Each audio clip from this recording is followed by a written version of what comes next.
Welcome to Chronicles of Power, a podcast dedicated to the world of power, where I review and break down the latest episode in the Powerverse.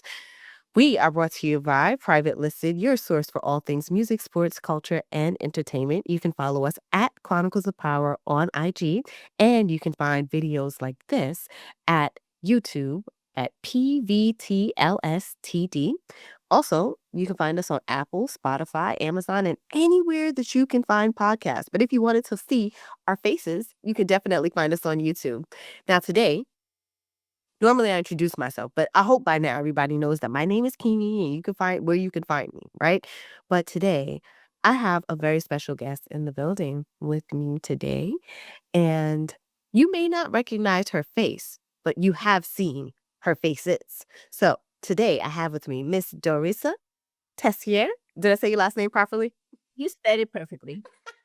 So we're going to call her Dory because that's how I know her. Dory is one of the makeup artists from Raising Kanan, and she has graciously came on to help me review episode 404 titled The Way We Were, written by Naja Rain. And we're going to get into all things makeup with Dory and talk about her time working on Raising Kanan. So, first question I have for you is, how are you? Good. I want to say thank you so much for having me on your podcast. You are doing it, girl. I watch a podcast. You have the most amazing people on there. And Queens uplift Queens, and you are just doing it. And I'm just so happy to be here. Thank you. Aw, thank you, thank you, thank you. All righty. So, we had another episode yesterday, and before we all go forward, I just want to say if you have not watched episode 404, please be aware that there will be spoilers in this episode, and we will be talking we will be talking about this episode and previous episodes. So if you have not watched Raising Kanan yet, please bear in mind that we will be talking about the episode. This is not just a strict interview where we're only talking about Dory. We are going to talk about what happened in episode 404. Now, before we start talking about episode 404, I do have some background information that I would like people to know about Dory. Now, Dory has been working on Raising Kanan for how long? Oh, it's 2.5 years. Ooh, yes. And tell us about what you do there or what you did there. Oh, so uh, I did a lot. So we could starting from the parking lot when you park your car and you go into the studio. You set up for the actors and actresses. You make sure that everything is set up from, the towels, the brushes, everything is clean, everything is hygienically clean. Mhm. And you set up your makeup, and you make sure that when the actors come in that you are ready for them. The cape to put on them, if they need some coffee or some tea, and you basically do the makeup of the character. So one of the things that I've learned about being a makeup artist on film and television, and shout out to the department head of Power, Raising Canaan, Power Book 2 Goes, Anita Gibson, who Ooh, actually shout out to Anita. shout out to Anita. I wouldn't have been on there without her. Amazing department head, taught me a lot. Was to get to know your character, right? Get to know your character, especially women. Like you don't want to put too much makeup on them. You don't want to do too little makeup on them. So you have to really like imagine and relive the scene that they're going to play that day, right? So that you know exactly how to set them up with the makeup. So that was very, very important. Just as important as continuity. So um Well, I have questions about continuity. Don't worry, we're gonna get there. But before we get there, I do want to ask you just to back up a little bit.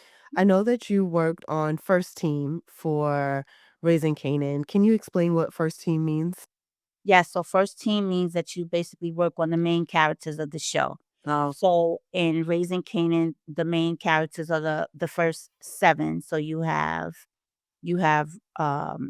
Rock, you have Makai, Canaan. yeah. So it goes like by numbers. So Rock is number 1, and then Canaan is number 2, Mhm. and then Marvin is number 3, and it goes on and on and on. So that's first team. Those are the ones that come in the trailer, and they get that personal touch, uh, because they are those actors on the show. Gotcha. Right. Understood. Alrighty. Mhm. Now, backing up even more. See, a lot of times we don't have all of these technical terms, but I like delving into how all of this happens. So, how did you make it in the now, I know you've done makeup prior to being on television to working on television shows, but how did you break into working in film and television? Well, after I got married, I mean, I've been loving makeup since I was a little girl, Mhm, righty? mhm, Grandma, she used to bring these little Clinique lipsticks home, and I used to use them. mhm, And there, I grew up doing friends' makeup. Then I became a local makeup artist. Then I started working in retail, right? So mhm, retail, that teaches you everything because it's tourists. So you work on all skin types, all ethnicities, you know what I mean? All different colors. And I work for some of the most prestigious brands like Dior, Chanel, MAC, you know what I mean? So I worked with a lot of different faces, mhm. right? What Daria's trying to say is she been outside. Right. There you go. Then after that, I started working more so with like celebrities and doing things like for record companies like Universal Records and Sony Records and, you know, building building my brand basically, meeting a lot of people, networking. So that actually started to prepare me for what I wanted to do, which I didn't even know I wanted to do. But after I got married, and shout out to my amazing husband who has been my ride or die through this whole thing, he said, "What do you really wanna do?" And I said, "I wanna get into the makeup union." He said, "Okay, well, let's go." And I did it, and so to get in the makeup union, you basically have to do 180 days of paid work in film and television within a 3-year period. So you really have to people have to trust you enough to know that you're not in the union, but they'll give you either non-union or union work to do, and you have to get paid for it because you have to, at the end of those 3 years, you have to show them all of your call sheets of all the work you did in those 3 years. Mm, So it's blood, sweat, and tears. I'm not gonna say it's easy, but it's you know what I mean? It's worth it, you know? And what's so amazing is that that you don't know is that me and my husband, we've been watching Power since day 1, okay? love that. Since day 1, and one day, even before I got in the union, he said, "Babe, it would be so amazing if God manifested you to work on one of my favorite shows, which is Raising Kanan." Boom. And here I am. Oh my gosh, I love that so much. So wait, so you were always a Power fan, so you were watching it from when Amari was there. Oh my goodness, from day 1, from the first episode, it was just always amazing to me, and me loving makeup, I would always look at the makeup and, just be like, "Wow, this looks so nice," and to actually work on it is really a dream come true, you Oh, know? I love that. So Yeah. can you walk us through what a day on set looks like? I know you told us that you make sure that everything is in hygienic order, right? And you set everything up, but like, what are the days like? Do you start at 4 a.m., end at 4 a.m. the next day? What does it look like? So you work at some hours. Don't think it's a 9 to 5. It can be from 4 in the morning to 4 in the afternoon. You can work from 12 to 15 hours. It all depends on what's needed. You have to be willing to pivot. You have to be able to, be on your feet and understand change because things change. That's one thing about set life. Um, no day is the same. Mm, You have to know that even if you are just a makeup artist, you might end up being a key because someone is sick, so you need to know how to play that role, you what's know? the key? So a key is so you have the department head who runs everything, and then you have the key that's under the department head that makes sure that everything is done to make the department head happy, right? That's what that is. Then you also have a makeup artist who does the makeup, but also follows what the key says because that comes from the department head. So department head is basically the captain of the ship, right? Right. And we're the little sailors. You know what I mean? We're just, big chief little Indians. So, everybody plays a part to make this thing work. You know what I mean? So you have to be ready to just know what to do if something happens, something's wrong, or you gotta change. You could do a full face of makeup on an actress, and the department head will say, "No, this is not what I want. We'll get ready to take it off and do it all over again," because every look has to get approved by the department head. So, yeah, that's very important, very important. Hmm. Alrighty. So one more question about set life, and then we'll start going into the episode. And I'm so curious about some of the things that's happening right now. But Is it difficult to I know we spoke about continuity a little bit earlier, but is it difficult to keep the looks the same or similar when you're working on a period piece like Raising Kanan? So I did all the continuity for Raising Canaan, and what we have is we have something like binders. So every time for every scene in every episode, we take a picture. So you have We learned that from Segay, guys. Yes, yes, you take a picture, so you have a binder and you have episode 1, scene, 401, 402, 403, 404. So if you have to go back because you have to do that same scene again, for example, for Rock, you'll see what eyeshadow she had on, what lips she had on, her nails, like, all of that is important to make it flow seamlessly. Like, if you don't know how to do continuity, you can mess up, the whole show. So that's very, very important, you know? Mhm. Very important. Well, so have you do you do special effects makeup too? Because were you responsible for the scar that's on Joey Oh, Badass's head? shout out to Dave Presto for that. He is an amazing SFX makeup artist. I've done some SFX for, independent films, Mhm, like I did one for, shout out, a producer, he's like my bro, Sean Baker, mhm. and he has won an award for this, movie called Mahjong, and I did, like, little bullet holes and black eyes and cuts, So I would love to expand and learn even more and do it for movies or episodics, absolutely. But the SFX team on Raising Kanan is amazing, amazing, like and I'll just sit and watch because as a makeup artist, you can always grow and you can always learn. Hmm. Yeah, I love that. So let me just give a little breakdown of what was happening in episode 404. So this is the description that we get from Stars. Now listen to this, guys. Unique Oh, forms an unlikely alliance in his vendetta against Rock, while she inches closer to a new drug enterprise. Kanan takes advice from Snaps and Pop, and Jukebox's new friendship leads to a violent encounter. Wait. Now, with that, here's my question for you. What were 3 things that you liked about this episode? so 3 things I liked about the episode. I love the look on Marvin's face when he saw Jukebox face or Mm, Peter. yeah. It just transformed, and you gotta understand, like, this relationship has been building, they've been through a lot, and now it's like the relationship between, a father and a daughter, and it's like, "Wait, somebody hurt my baby?" You know what I mean? And he was ready to go at the guy. You already know how Marvin is, was, like, impeccable, you know what I mean? Showing his love for his daughter and that he would do anything for his daughter, but his daughter will do anything for her father, you know what I mean? So that was really good. That was the ending, and I wa it was really, really good, and it also shows who who Jukebox is, because if you saw in the end, if you really paid attention, you saw that little sinister grin she gave, The little smirk. little smirk. Yes, that says a lot about who Jukebox is. We kinda saw she was a sharpshooter. So, okay, so Marvin going to avenge his daughter. No, that was one. What's another one?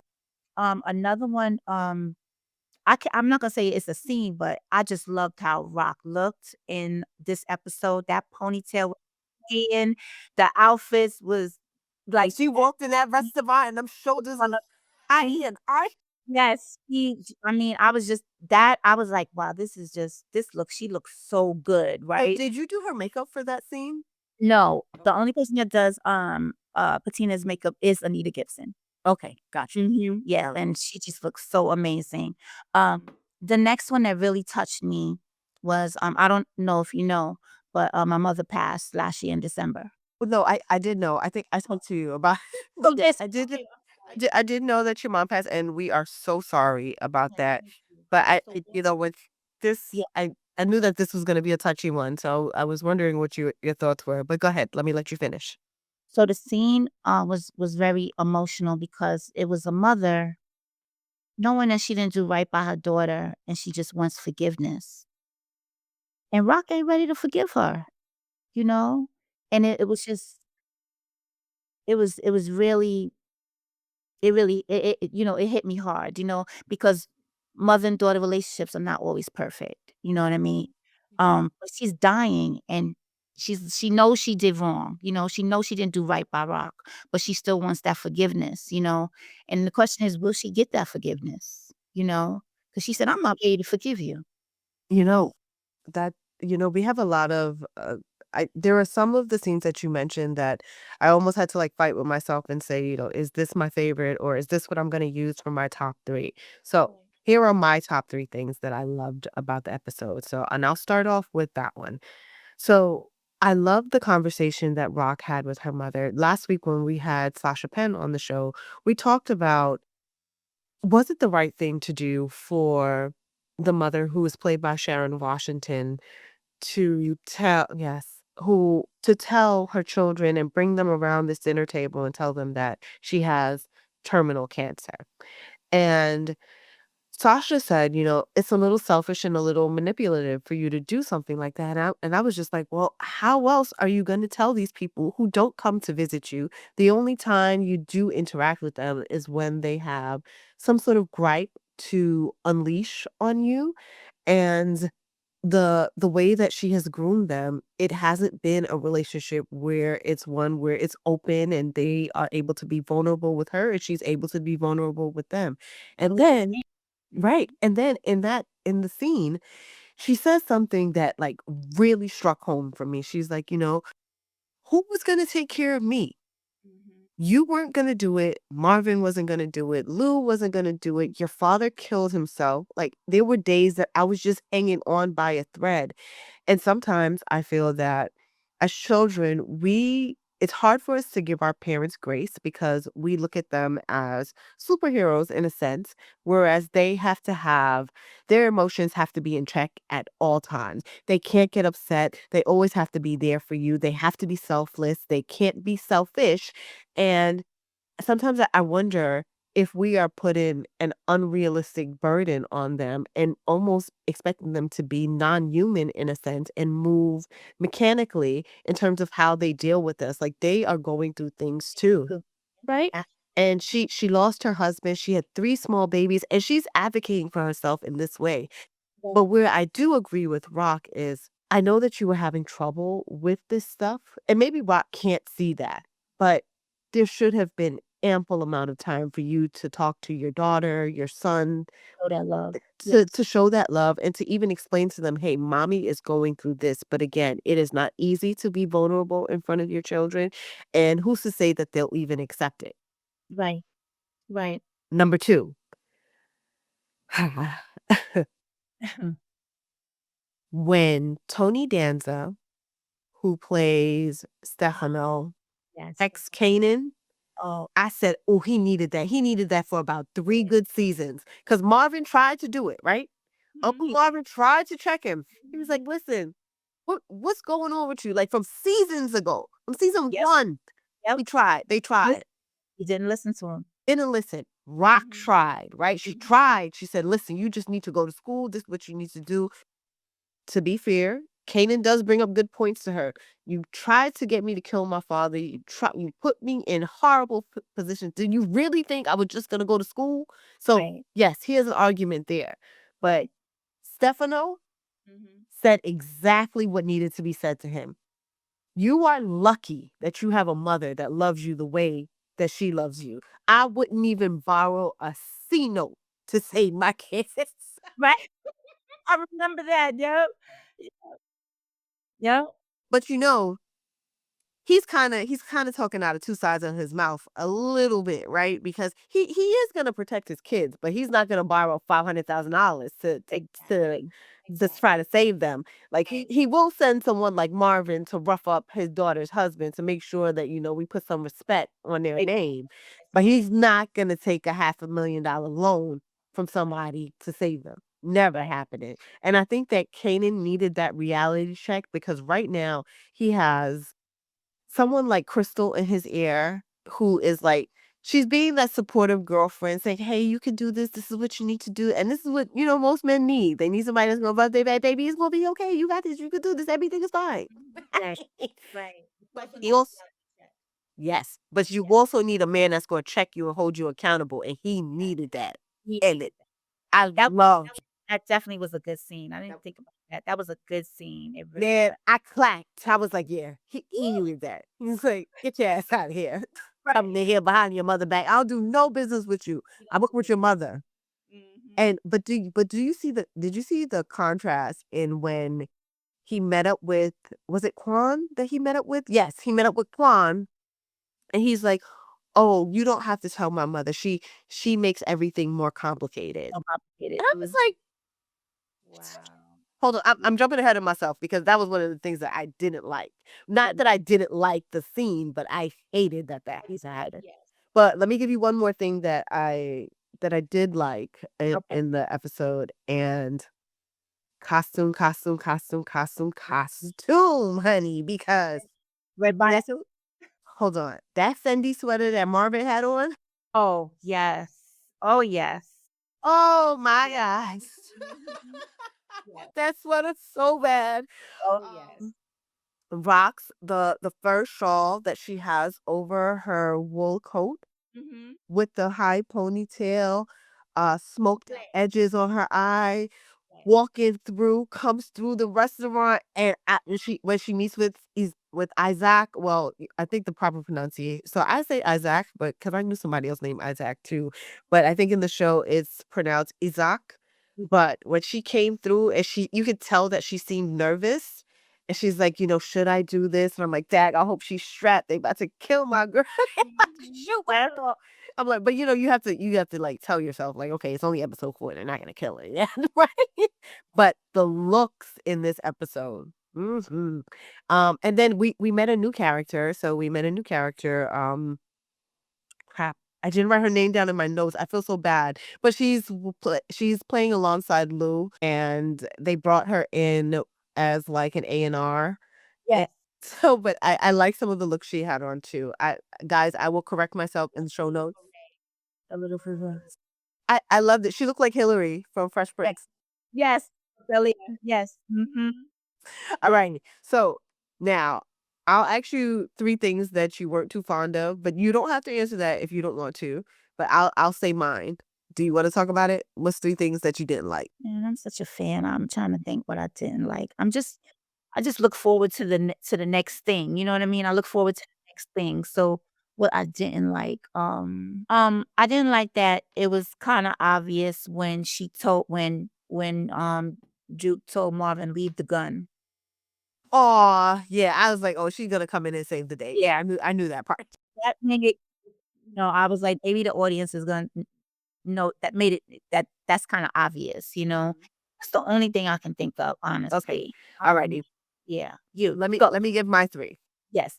So, the one I already named, which was that Canaan went behind his mother's back to go meet with Quan and telling him that he can just speak to him directly and he doesn't have to speak to Rock. It's not that I didn't like the scene. I just hate the way how Canaan moves about his mother. I hate it. Like it really grinds my gears, especially because he knows the lengths that she will go to save him. And does Rock get Mother of the Year award? Probably not, right? She puts him in very precarious situations and things that could end up killing him or hurting him or the people around him and her. Mhm. But you have to have some sense of loyalty. Just a smidgen, Yes. a little bit. Yeah, very sure. That's your mother. And Right. not only is she your mother, she's your business partner, right? And she already had that conversation with you. I may not be able to trust you as my son, but as my business partner, I have to be able to trust you. And she That's cannot trust him at right. all. Not especially not the way that she thinks that she can trust her brothers or that she wants to be able to trust her brothers.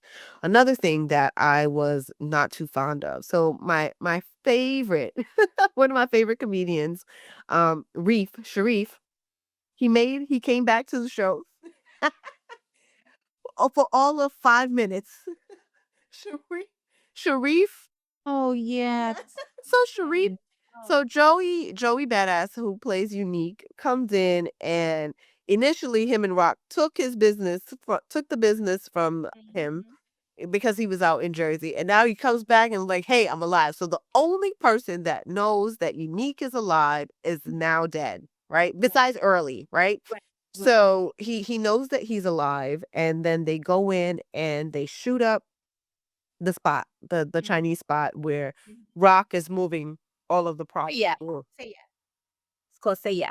Yes. So say yes. So Say I was pretty pissed off that he's going because I just finished congratulating him. Welcome back, and then he was gone.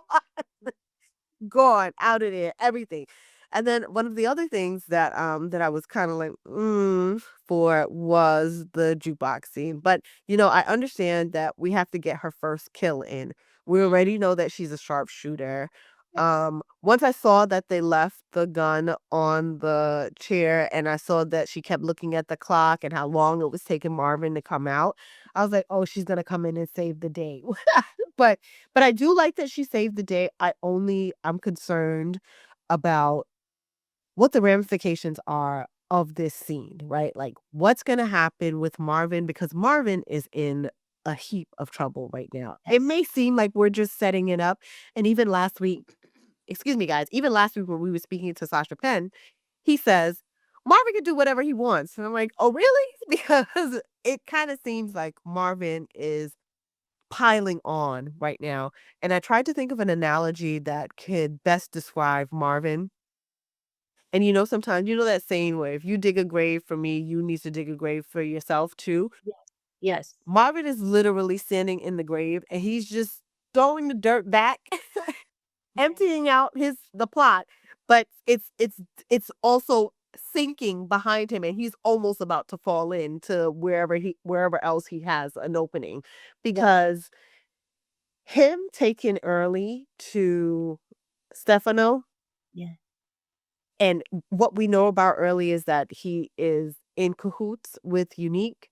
Yes. That is not going to end well. And then plus, Rock, he has already lied to his sister about doing outside work for Stefano.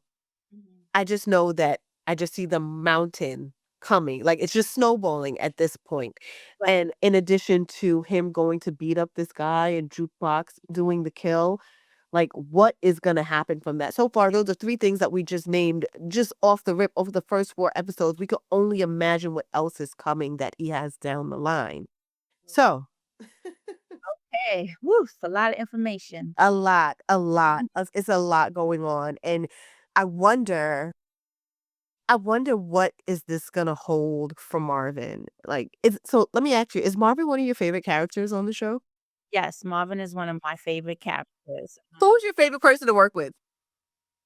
My favorite person to work with was definitely the 3 girls. So definitely, Aisha, Crystal, Jukebox. Was never a dull moment, always had fun, and these 3 girls are so talented from singing to dancing, acting. Sky's the limit for them, and they're 3 beautiful women, and, I love working with them. I also love working with Joey because my husband is good friends with his mother. So Joey's like family, you know what I mean? Shout out, we're both from Flatbush. Shout out to Brooklyn. Everyone's originally from Brooklyn, right? Correct. Exactly. So, and shout out, he's about to have a baby with, Soraya, so congratulations on Congrats, that. congrats, congrats. He's just so cool, so mellow on set, never complains, never you know what I mean? He's just really, really cool. But, Marvin is my favorite character because, from the beginning, you just never knew what to expect. You always knew he was gonna be eating something, you know? Now he was a bad he killing somebody or beating somebody up, but he was Mhm. also change and be a good guy. He was trying to be remember he went to the anger management class and everything, and he was trying to be good, but, he got betrayed again, so he's back to his original self, and so but his character is just always full of excitement. You just never know what's gonna happen with Marvin, you just never know what's gonna happen. So, stay tuned, because yeah, there's a lot of stuff going on. Stay tuned. All right.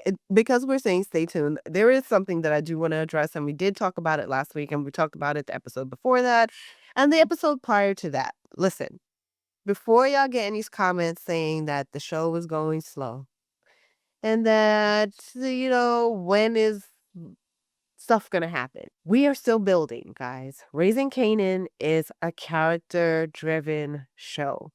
If you want Die Hard, you gotta go watch Die Hard. It's not Die Hard. Like will they have things like that? Yes. right? They are going to have things like that down the line. And that's not even being spoilery because we know what the progression of the stories are. The same way how it happened in the first iteration of Power, where we had to build up the characters, build out the storyline, and keep building out the plot and let you and keep giving them obstacle after obstacle to go through. That's when you get to shoot them up bang bang at the end, right? And if that's what you Like, guys have, sorry, go ahead.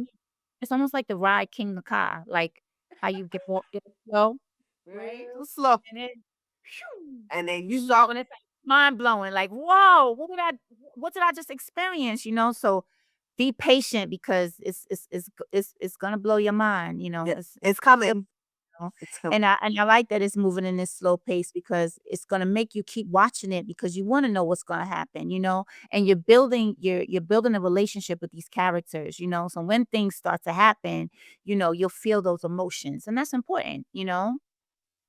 And I hope that is the last time we have to have this conversation. Even though I know every week we're probably gonna have to tap into it, but I when I open up my DMs, like so after the episode airs at midnight, my DMs look crazy. This is boring. What is happening? How is this gonna? I mean, and they're just waiting for the resolution. And I'm like, Right. we have to build the problem out first before we Yeah. even get to a resolution, if there even is one. I'm not asking you this to tell me what is going to happen, but I do ask about your thoughts just as a fan. Right. And I am a fan. Yeah, right, and you are a fan, right? Do you feel do you feel that people are that they're right to critique the show this way, or do they just not get it? I mean, everybody has an opinion, Mhm. and they're going by what happened in the other seasons. So they're just like, they're ready for that action. They're ready to see what's going to happen, and it's not happening yet. You just got to be patient. So there's no right or wrong. It's just if you're a real fan, then just keep on watching. There you go. Now, You know, something that I do wanna tackle, right? Because we spoke about this briefly last week with, Sasha, and he's amazing. yeah, Yeah. he's my favorite person to talk to because he gets very passionate about things the way that I do too, and I can go off into tangents to talking about, just about cultural things, racism, all type of stuff, right? Right. But here's something that's been happening with this, and this you don't have to speak on, so this will be my one-on-one with the camera right now. We have asked, "Where's Famous?" Lou has asked, "Where's Famous?" Kanan has said, "I don't even wanna ask where he is because I'm scared about the outcomes of where he is." Lowell has asked, and I don't think Rock has asked, but his mother, we found out from Lou that his mother has gone to the police and is looking for him. So, for those of you who were saying that he was locked up, we know that he's not locked up because he got out. We know that he is missing, and we know that his mother is looking for him, and people are starting to ask because remember, last week in episode 403, the cop not runs into him physically, but like he bars Kanan from continuing to walk down the block, checks his bag, asks him about Famous, and we know that the cops are looking for Famous, so that means that they don't have him. Kanan has no clue where he is because Kanan kicked him out of his own house. Remember that? And now, yep, and now Lou, they had a burgeoning career that was being fostered through Lowell, and now Kanan has this hits not Kanan, excuse me, Famous has this hit song and no one can find him. And I'm just telling you guys, here's my prediction, is if we already don't know, they pack that boy up. He is out of here. Kanan, whenever we do find him, we not about to find him with a mic. Famous, when we find him, Famous is gonna be either in a river, in a body bag, or something because there's no way he's gone for the first 4 episodes and we just don't see him now, and the reason why I know that that is gonna happen, and, maybe I could be wrong, but episode 5 is coming, and remember last year what happened in episode 5? That is when Ronnie came and beat the living daylights out of Unique, okay? And then the big reveal at the end is when he kicks him down the hill and we all thought that Unique was dead, right? And they told us that Joey was going on tour, and then a few episodes later, he came back like ta-da. But Yeah. I don't think I don't think that they would do that to us again. maybe there's gonna be a reveal about Famous in episode 5, maybe not, but I know for sure that I don't think that there is gonna be no big reveal about him still being alive. I think that he is out of here. Now, there were some other things that we saw that I talked about in a small reel that I did prior to the season starting. I think it was when the trailer was released, because even with the trailer coming out and all of the press runs that everyone has done, we didn't see him at all. He wasn't even tagged in any of the promotional material. And when I say tagged, I mean like they didn't put the actor's name in any of the videos that they did. We don't see him or hear from him. So I'm just trying to figure out. Well, I'm not trying to figure out. I know that he's out of here. Um, and that's my inside scoop, guys. No one told me this. No one confirmed this. I asked Sasha Penn last week. He said to wait and find out, but it has to be coming because everyone has consistently asked questions about him. And episode 5 is up next, and they keep telling us to wait. Even Dory just said, "Hey, wait, it's coming. It's coming." Right? Mhm, Just wait. We're going up mhm. the King Dakar. We're Yeah, go slowly one more skip to be tippy top. We almost there. Almost. almost there. And then we're going to be at the point where we want to catch our breath. So right now, we still have that anticipation. And I think that next week is when we finally get to the top of the hill. It's not the drop yet, but No, we're going to no. get to the top of the hill, and then we're going to see down, and then it's just going to be no breathing from there on out. So that's my thoughts about famous people, and I won't say it again. I don't need you to confirm nor deny what I just said. I want you to stay in the clear. Okay. Stay in Get the clear. get broke. Not saying a word. Her lips are sealed. That's just me. I don't I don't get screeners. I don't get to see the episodes beforehand. No one tells me what's happening. Y'all saw that I badgered Sasha Penn. I asked Erica Woods. I asked everybody what's happening. Nobody wouldn't tell me anything. Okay. Mhm. So this is Right. just me using my little sleuth skills. Now, Now. other things that happened in this episode that I do want to touch on. So Lou, he's back working on the music side of things. And I did have a question about that. And maybe you have some feedback on this too. Is this is this a good route for Lou, considering what him working in the music business did between him and Rock's relationship last time? Is this okay now? Does she understand that he's doing this and that he'll jump in where necessary? I think so. I think that remember, he went to rehab and everything, and music is passion, you know, I think it's a good thing for him right now, focusing on music, getting a new artist, and I think so. I think so. Yeah, I'm hoping so. Right. Right? Because I don't know what we were just talking about earlier about the mountain of dirt that Marvin is piling up in terms of having the fight with that woman's husband, Jukebox subsequently having to kill that man, Yeah. him introducing early to Stefano, him beating up sorry, I just lost my train of thought. Him beating up Stefano's son-in-law and going behind Rock's back and not letting her know that he was contracted to do outside work for Stefano outside of what they are already doing. I don't know how much longer Marvin is going to be able to stick around being free on these sides of the street, right? And once he keeps messing up like that, I think that that is going to be the opening for Lou to come back in and to be able to prove himself to his sister of some sort, because we know that they both, even though Marvin is the older sibling and the oldest sibling, he he still wants to be his own man. I'm not totally sure that he is okay with the hierarchy of things and how it's being run, or if he feels like within his own ego and his own pride that he needs to prove himself to himself at times.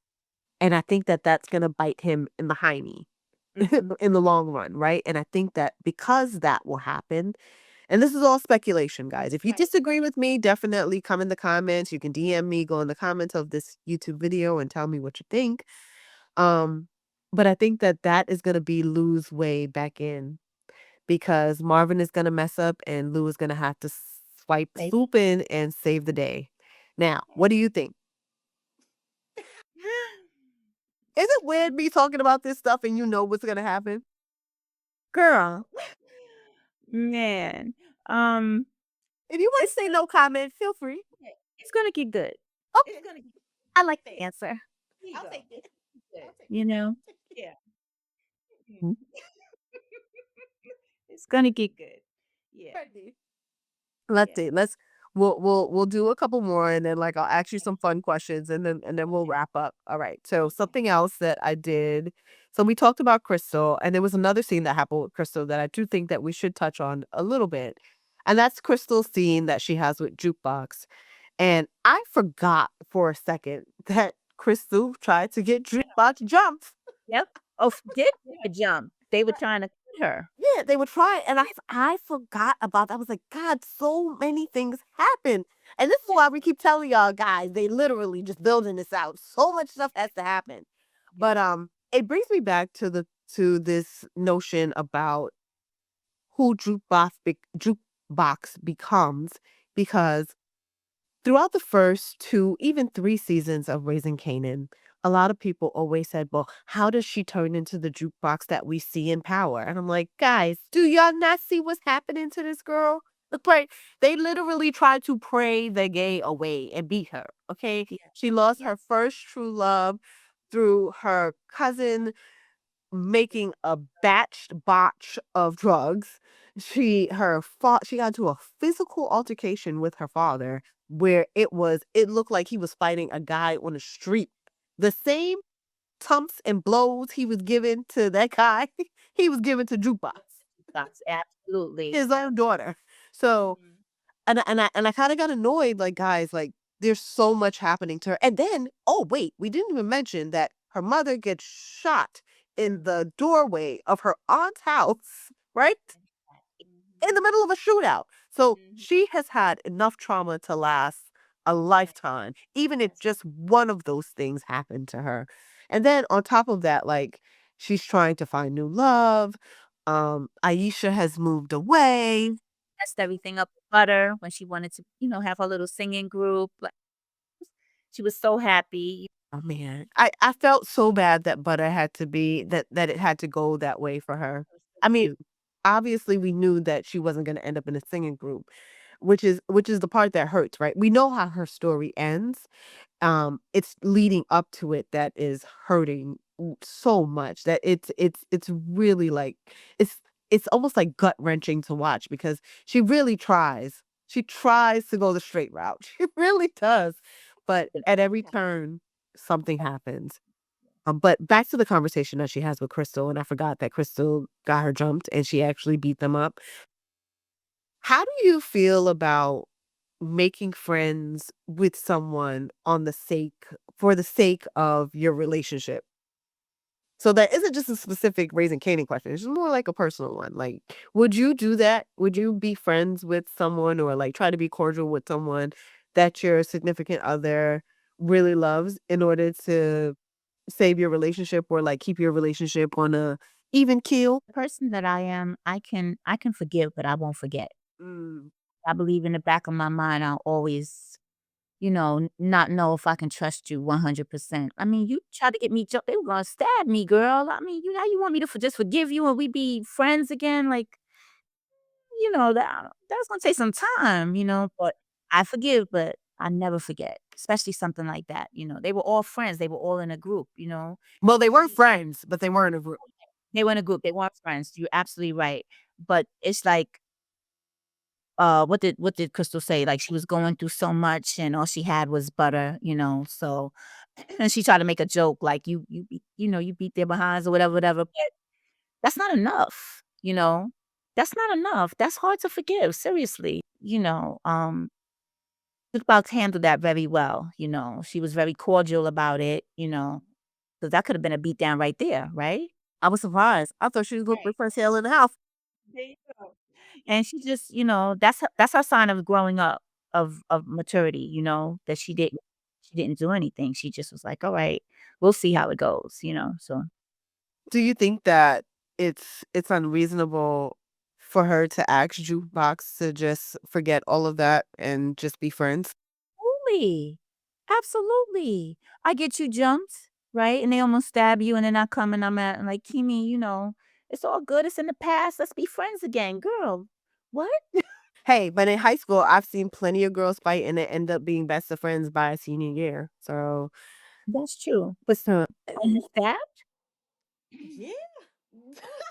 I used to see some crazy things on the train. Well, Oh my goodness. Yeah. But this is what builds the story, of the friendship and how Juke is willing to let bygones be bygones just because she loved her cousin Kane so much. She's putting a hard that's a hard place to be put in though. That's how I see it. No, no, no. I love your input. I'm always curious about people who work in the show, how they feel about it. Because even though, you have a lot of background information, meaning like you actually know what's gonna happen. But I do wonder, like, It's have an opinion too. yeah. Yeah. Especially if you like the show and you like what you're doing. Alrighty, let me see. What else? Was there I feel like there's a scene that I'm forgetting. Let me just go through my notes really quickly. Let me make sure. Because there was something with Rock. Oh, okay. Yeah. One last thing. Okay. So,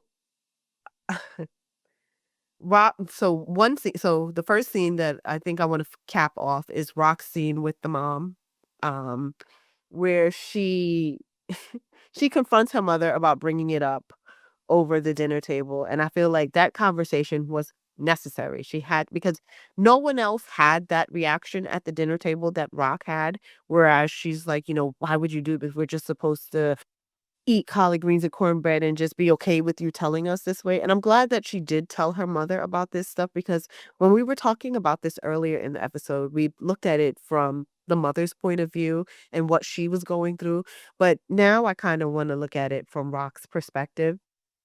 Whereas I remember Rock saying in another episode, I think it was episode 1, where she goes, "I was his favorite," talking about her dad. So obviously we already know she was closer to her father than she was to her mother. And I think that maybe she idolized her dad more than she idolized her mom. One, because she probably didn't have as much time with him. And obviously the death of the father had a significant effect on the mother. So therefore she couldn't be as present for her children as she needed to be or that she could have been because of what she was going through in her own trauma. And we know that trauma, it informs a lot of the decisions that you make and some of the decisions that you don't make. And this is how Rock, I believe, is internalizing how she deals with her mother because of how she feels that maybe her mother neglected her, and it may not have just been neglect, it may have just been her way to protect herself, right? For her own mental health, right? Survival. And I don't know if Rock is in the stage of her life at this very moment to forgive her mother for what happened. And I've seen this have go ahead. Mother is showing vulnerability right now. Mm. She's expressing herself. She's saying she's sorry. She's saying she knows she wasn't the perfect mother. She wants Rock to forgive her, and that scene is just so emotional and so passionate because she's telling her, like, "I don't care. I'm even though you are dying, I can't forgive you." So and the part that killed me with that was she says, "I'm dying and the only thing I can think about is no one is gonna miss me." And I felt like a sliver of empathy, just a little bit of Yeah. empathy come out of Rock when she said that. Maybe I'm looking at it wrong, and Oh, it maybe was. And I can't do this. yeah. The emotions was there. If you look at her face, like, if you go back and you look at her face, it was there. All the emotions was there, and she was like but she wasn't gonna let her mother see that. That was the point. That's why she turned around and walked away. "You're not gonna see me at my weakness. I'm gonna take that somewhere else, because she loves her mother, but she's not ready to forgive her mother or tell her mother, "I forgive you." I really hope that they can get through this before, um, the mom succumbs to cancer. because another part where Rock had to hold her poker face together, and I was so impressed. When the detectives came to her house, O'Leary and Dalton, I believe their names were quintessential cop names, right? O'Leary, every cop in every movie, there's an O'Leary, Yes. right? That is so true. Oh my god, that is so true. But when they came to the house and her face, listen, I had to take my glasses off. Oh, Her face was like this, nothing. He's like, that has nothing to do with me. I was like, girl, mhm. the she kept it together so good. When they left and she broke down, Down. I was like, "Oh my gosh, we finally get to see her show some sort of emotion," right? Because I was like, "There's no way she's this so cold." It was like, "You found him dead," and she was just like, "Has nothing to do with me. Why are you coming here for that? I had nothing to do with that. We He's went my lawyer. there, that was it." Yep, he's just my lawyer. Yeah, just my lord. "Oh no, we're just asking if he said he was meeting with anybody." Why would he tell me that? We had dinner and I left. But then when they walked out and she broke down, I was like, "Oh, thank God this lady is human." He he's very much human. She's definitely human. So Yeah. another thing. So remember when we were talking about Marvin and I was saying he's digging the grave and he's just digging it. So I'm throwing all the dirt behind him and it's about to make the ground cave in. Yes. Rock is not digging the grave. She's literally trying to climb out of the grave, but every week they're throwing more things on top of her, right? Just destroying all her businesses, all her money. Destroying Life. And Mhm. Unique is at the helm of the rock, the rock tirade, where he is trying to just Revenge on demolish. Yeah, just demolish her. her. Period. Mhm. And we talk about this all the time within Power. Like, if we just have one conversation, so much things can be resolved. Yes. So many And he things didn't can be give resolved. a chance to have a conversation. He didn't give the lawyer a chance to have a conversation. He asked the question and pop, pop. So the lawyer didn't even get a chance to say anything. So nope. Not even that. He didn't even go ask Rock, hey, did you try to take over my business? Like, nothing. He didn't confront her. He just in the background, killing everybody, stealing money, stealing drugs, just Shut causing down. a mess. Causing a mess. And I just if it's this bad right now, and listen, this is why I don't like when we keep harping on, oh, it's boring. I'm like, listen, it is getting bad for her. They're losing workers, they're losing money. She's being overcharged for product because remember, wand has increased to 20%, right? Mhm. Don't forget that. And Yes. they still have Stefano on their back. She's trying to become the plug, right? Which is why she meets up at she goes to the restaurant with Isaac to meet up with, oh God, what was his name? It was, I'll correct this in the notes, but oh man, what was the name of the guy? Not Hassan. It was like Hafan. I'll fix this later, guys. But Can okay, we can fix it's it. okay. Can I'll fix it later. I'll put it in the notes. But when she meets up with him and he tells her, I like people who are detail oriented.